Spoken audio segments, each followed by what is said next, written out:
Africa has been the provider. If you look at Europe, Europe cannot survive without Africa.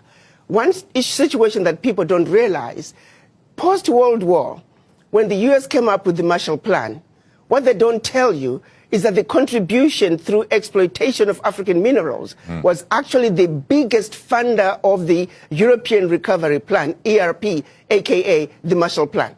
US contributed $13 billion, which is now present day $175 billion, which, by the way, the American taxpayer must be paid back. Nobody's asking for that money back. But what they don't tell you is that Africa, through exploitation of its resources by the Europeans, was actually a much, much bigger contribution to the European recovery post-World War II. Nobody talks about that. Why does such a continent that did so much to help Europe recover continue to be so poor? Let's be realistic here. Let's not talk about peanuts. Africa does not need the aid. What we need is for those who are exploiting Africa to stop.